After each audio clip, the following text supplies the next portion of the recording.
dental assisting program started 20 years ago, Okay. and we had 12 students. It was small. It was just 2 teachers at the time. We had a theory part of the program, which was teaching the didactic portion, so it was all the book work, and that was in the academic side, and we had a shop teacher teaching all the skills. I see. So What happens now when you got the 36 students and you flip the 30 more? right. Well, the didactic part, the shop theory was taken away. When MCAS became an issue, they needed more academic teachers, so they took shop theory away from us and a couple of other shops, even though we're so book-oriented, because in the medical field you have to have a lot of didactic. So we would like to try to get that back. That's one of my wish lists, on my wish list. And we're working toward that. So it takes a lot of, so a shop usually in a technical high school is usually hands-on. So we do both. Half of the day we do lecture, and then we get to hands-on. So as we have a 4-year program like all the other shops. We have freshman exploratory, and then we get our students after Christmas. And they learn introduction to dental assisting. They learn about teeth, names, and head and neck anatomy, things like that. And then in the sophomore level, we start infection control. They have 2 major exams, national exams, that they have to take and pass. One is in infection control, and it covers things like microbiology, disease transmission, how to process instruments. So they're sophomores, they're 15 years old, and they have to take, it's a post-grad exam, it's meant for college level. Yeah. And we prepare them for that, and that's what I'm working on with my students right now. Our date is in February that we're going, and they're very nervous, and they should be. Yeah. And it takes a lot of studying. So that is an infection control exam at the sophomore level. In the junior year, they take the radiation health and safety exam. So they have to have live patients, they learn how to take x-rays, and then they go and take that other national Patients exam. come from the outside? They have to get patients from the outside. That's the to only come here. To come here, and it's usually family members. Yeah. Because and they have to have permission from their dentist. We just don't take x-rays on anyone without having a prescription. So they focus mostly on that, and then we do clinical rotations where we go out into the community, into dental offices, so they can get hands-on experience. That's pretty much the only place that they can get Like it. a co-op program? Well, it's Is separate that- from co-op. Okay. Co-op is where they go out and they get paid Oh, I see. instead of This coming doesn't- from shop. Yeah, right. This is a clinical rotation so they can get some experience. Okay. It was in the sophomore level after they passed the RICE exam. We're trying to push it to the junior level this year. We're going to try so they can at least take x-rays in these dental communities. So right now, prior to going out to clinical, we have some chairs that you'll see where we practice on each other for non-invasive procedures, Okay. and then mannequins for the invasive ones. So, Okay, you know, whether we're doing cavity preps on a mannequin so they can get the sequence down I'll of the feel better instruments. going to the dentist this afternoon. Looking at Yeah, so so in the senior year, we in the last few years, we've had maybe 1 or 2 seniors retained. We'd have everyone out on co-op, which is fantastic. So what do we do with the students that are not on co-op? There is a lot of curriculum to teach, and it's part of our frameworks, our Massachusetts frameworks, but we're trying to focus on getting the skill sets up for these Yeah, seniors. right. And so we're reinforcing skills is what we're trying to do. And hopefully, you know, they'll go out.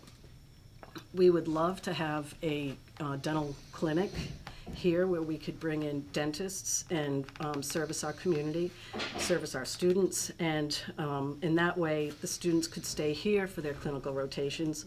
We could keep an eye on things better. That's what we would like to see happen. It would have to have a separate building, separate entrances. Now, would that be part of, well, you don't know what the plan is for the new school yet? That's what we want. Yeah, so you're looking for that as a separate thing, which then involves the community so they can get these services, and get the kids Absolutely. to get these experiences, Yep. and it gets the state to recognize the certification of this type of thing, Right. right? Right, Right. and there are some that exist. One is down in the Lower Cape Vocational School. It was developed through a grant, I believe, but the community really needed it. So it took a lot of work. They had to make a separate entrance, separate bathrooms, you know, for the public to come in. Yeah. So that's what we would be looking for. One of the challenges with these clinical rotations is we don't have one place where we can bring everyone. dental offices are small, so we can drop maybe one student off at that office, one at a different one. It takes us an hour to deliver all the students to the various dental offices, and then someone has to check on the students. So if we had a dental school in town or nearby, we could go to that one spot and keep an eye on everyone. Yep. So the dental clinic would eliminate that. We could, teach It's better. it's a great idea, and as far as funding is concerned, if you're sort of separate, you're the school, but you're on the land of the property of the school, Right. and you have your separate building, then you might be able to get financial help, big time, Right. from the federal government, the state government, towards the construction of a new school. Yeah, possibly, right? Those things have to be looked into, obviously, Yeah. but yeah. So, other than that, we're crawling for space. We need more space. We're on Yeah. top of each other here. We're trying to get related back in the immediate future, but it would mean combining two levels of teaching, Yeah. sophomore, senior. And we would try to find a classroom to do that in, but we could use that. Yeah, I don't know, it's 200 or 400 kids you have to not accept because you don't have the space? Right. I mean, we're tight with 9 kids in each level. Yeah. And we get people all the time saying, can you fit another one? And it's like, we don't physically have a spot to put Yeah, them. yeah. We have 3 chairs, so it means 3 kids at each chair, when we're working, which, isn't bad, but, it'd be better to have more live things going on. Who's showing us the light of the way is Linda Patine. Linda Patine is the department head, the dental assistant, who's been doing this for 20 years. Mm-hmm. So each year that goes by, Linda, you learn another trick or another way to perform better health care. And you pass that on to the 36 students you have, basically, and you have kids who've come through the system, who've gone on to college, and Yes. to, I think you mentioned Tufts Medical. Tufts Dental School, we currently have 2 students there. English was their second language as well, so they're really working hard. We have a couple of students that we've heard that are in pre-dental. We have many students that have gone on to become dental hygienists, so they have college degrees. Yeah. And then there's a lot of students that are working as dental I assistants. think it's a brilliant idea to have a separate building. I mean, on the property of the new school. Right. Of the new school. Right. Put that up, the new school. Yeah. You don't have to do that because you don't have the area to do it here. It'd still No. be academically fulfilled. Right, so, there is a separate building for the LPN program, and they did build that building so a second story could be built. I saw that. Yeah, I haven't seen that entire space, so I don't Yeah. know how big that would be. Yeah. So, we do go out to the community too here, in addition to going to the dental clinics, dental offices. We service the Head Start program. We have a program called Give Kids a Smile, and it's for February, Children's Dental Health Month. So we must see about 250 children where they come through and they learn about dental, learn how to brush their teeth, they sit in the dental chair, go for a ride. We don't do anything didactic, but we do give them an experience Yeah. of coming here. We go over nutrition, and they have fun. It's a win-win for both of Yeah. us. You were telling me earlier that probably your staff have 10 years of experience Yep. in the dental field. Absolutely. Well, in the teaching field and then in the dental field, even more than that. More than that. Oh, yeah. I've been in the field as a dental assistant over 35 years, Wow. as a hygienist for at least 30. So, and we work in the field in addition to teaching, so we have our hands in the pot all the time. We do go on a field trip to a dental convention.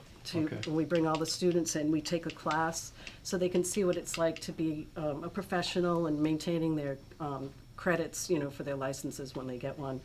So, and it's a huge convention that has lots of dental vendors, and they talk and do research. In the process of building, doing the new school and then taking this and doing that, they have a dental association, do they not? They must have a huge national dental association. Yes, the American Dental Association, and then they have smaller associations within states. We have a Southeast District Dental Association that's very generous with us. They donate money for our outstanding student that we choose every year. They also provide our coach bus to go to this dental convention. It's in Boston. Yeah. So they're very active with us. which is nice. It's nice. It's nice as if they could write somehow with, if you're building, and hopefully a vocational school, if they could write into the parameters of that school that in this particular program and maybe other similar programs, that they could have some type of way to have private-public funding to be able to reach some of those goals, Right. We have, if this comes more into a tuition, I know we'll be contacting that school down in the Cape and Yeah. see how they went about Yeah. getting their information, getting their assessment for needs out of the population, and then how they coupled with, I think it was one of the dental schools, whether it was BU or Tufts, I'm not sure. They got the new graduates to come Yep. down and work.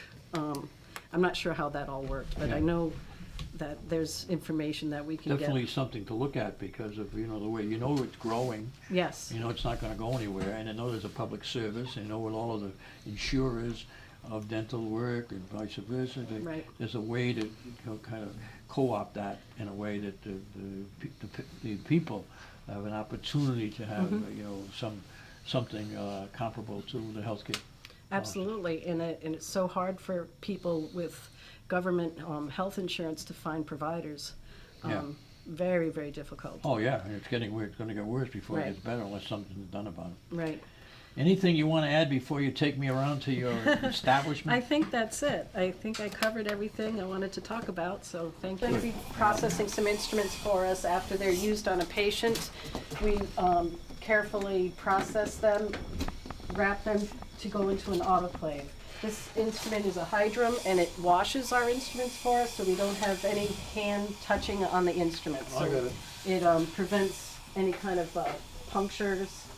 Everything that we see here is what's in the dentist's office or clinic, is that Right, it's, actually, we have kind of state-of-the-art equipment. Yeah.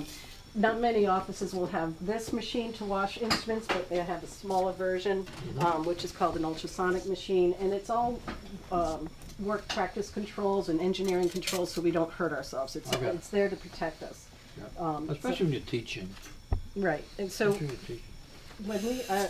when we have our advisory board meetings, dentists will come through our program, and they're just in awe that all the equipment that we have. We've been very fortunate. Yeah. This machine oils instruments for us, our hand pieces. So it's state of the art. But right now, their focus is infection control and taking care of instruments, preventing disease transmission, and doing things in a safe manner. So this is just one segment I thought that would be interesting for Well, it is interesting. Sterilization is extremely important. So she has utility gloves on that are puncture proof. She has her eyewear on and her mask in case she's using something to spray. It's not going to go in her eyes. And she's going to date and initial her package so we know when it has been sterilized. And who did it? And who did it. Yep. And now she's just going to load these instruments into what's called the autoclave, which all of these steps is what we call competencies. So they're tests that they have to perform. Right now, she has performed the autoclave test for me. So you want to, yeah. And then, so there's a series of steps of how to safely run this machine. Right now, the dental assisting instructor, Mrs. Carrero, is preparing a cavity prep in this mannequin's tooth. And Nayeli is her assistant, and she's assisting with suctioning, passing instruments that the dentist needs. She knows the sequence of the procedure, what to pass and when to pass it. Linda, does every student do the same thing? Yes. Every part of it, huh? Yes. So this is the cavity prep. So they learn all about what goes into the cavity prep, any materials that they need to prepare. And so the assistant is right there for the dentist's needs. The dentist usually doesn't, once you work together, they don't even have to ask. It's like they don't even speak, they just work. So this is called four-handed dentistry, where there's four hands doing one procedure. Sure.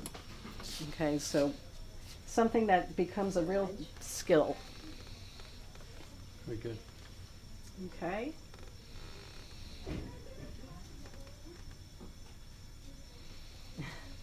And the mannequins, we get to know the procedure and the sequence of the instruments and everything, but there's nothing like a real mouth. Oh, no, no. You know, no. there's no cheek, there's no tongue, there's, Yeah.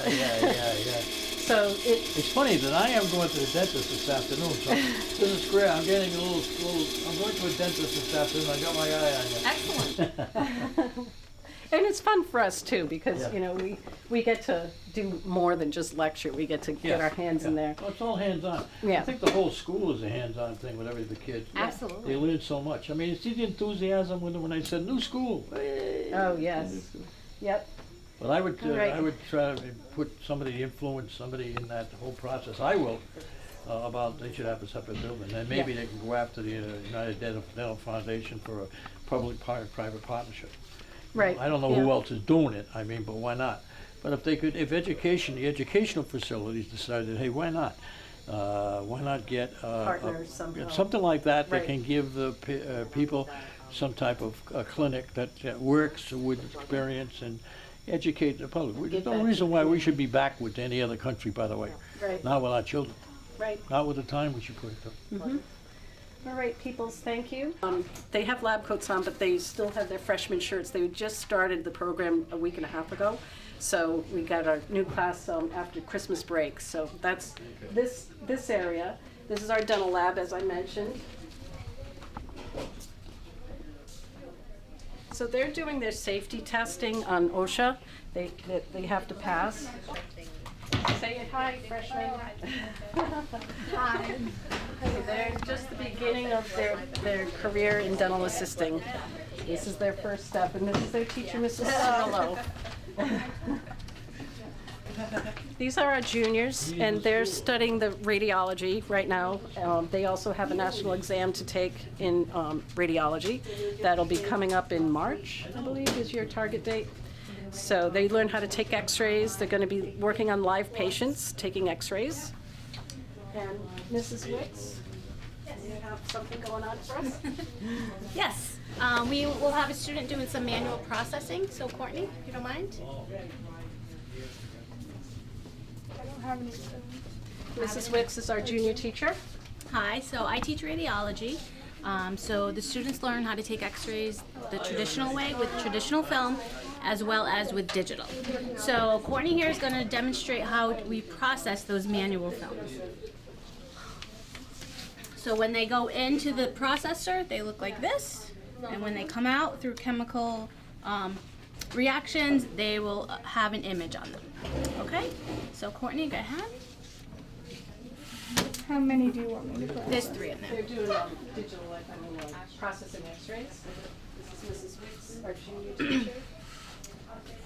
So she's able to open these films under a daylight loader. So she's able to expose these films to not visible light, but through a safe light, which is only the red and orange spectrum.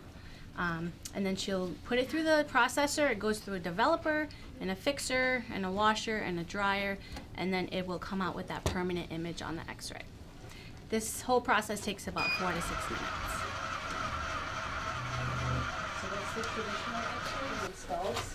So we get the anatomy is real. They're very expensive. We send them out to boot camp when they need refurbishing. Do they? Yeah. Yes, they go away for the summer. Yeah. Yeah. Yeah. And this is our digital. We're very lucky to have as many sensors as we have. This is replaces film. Excuse me. This is for taking the pictures. Right, and so we can use our sensors over and over again. They're, like I said, they're very, very expensive. Okay, and then the tube, our X-ray tube, that is right there.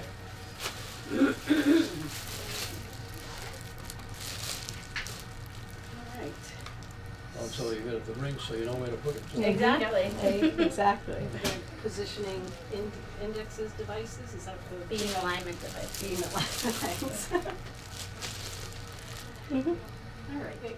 Freshman exploratory, I think they explore 12 shops, 12 different areas, and then it's a point system that they get graded on. Oh, I see. Okay, so, if and then they they- want to, thank you. Then they choose 3 shops or 4 choices, so they Okay, first, second, okay, third, and okay. fourth, and depending on their point system Then they decide which score. one you pick. Right, well, the guidance decides. Well, this way here, you don't get somebody who's just trying to ride the thing for 4 years. Right.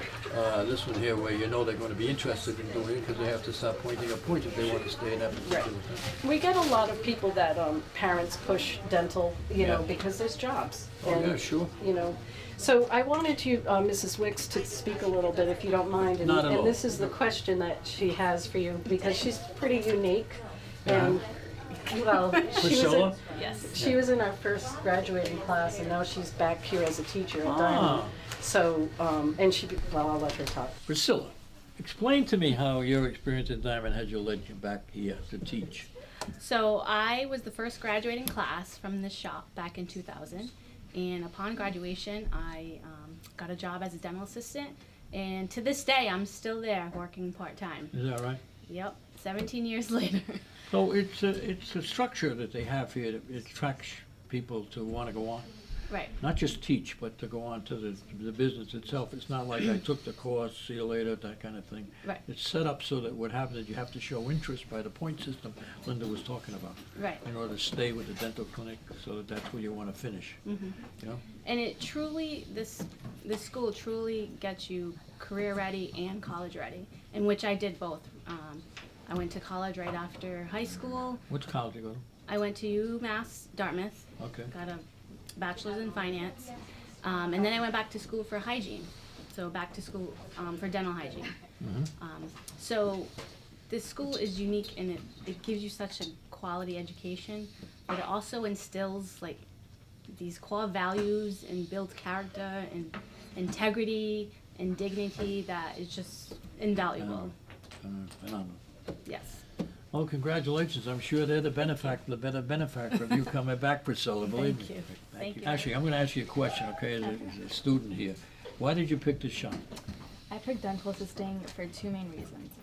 One being, when you think about your future, you want to make sure that you have something solid and promising, and I knew dental assisting was going to be something promising because in the future, everyone has teeth, and Yeah. so Not there's gonna everybody. everyone's No, I'm gonna only kidding. everyone's gonna need a dental assistant or a hygienist or a dentist. So you feel that you'll succeed. That's a big operation, meaning there's a lot of job openings and Yes. things like that. And it doesn't get smaller. It gets bigger because there's so many different things that add to the dimensions of being a good dentist, dental hygienist. And you know, it's not a dead end. No. You know, a lot of things that you take, and I think the education system nationally is trying to step up to that for the students, so that there is fields of endeavor that they can make out in. You know, but so you now what are you, freshmen, seniors? Junior.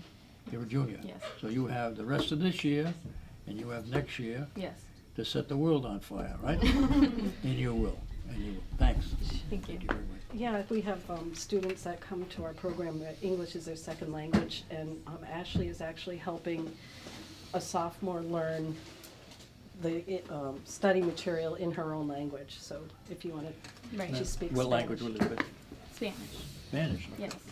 So, So I feel like in a lot of cases, some people have a difficult time getting help from like health care workers because of the barrier of Yeah, right. different language. So to help someone else in the field understand and learn everything that they need to help other people is something that I'm very proud to do. And you know, the thing is, I don't want to tell you how old I am, I'd be lying about my age, but if you start going back to when I was young, your age, you never had as many languages as you do today. I mean, in school, you have, Spanish, you have, of course, Portuguese here, but you also have Cambodian, Right. Thai, you have Chinese, you have, you have a whole lot of things. I mean, don't say you're tackling all of them, you know what I mean?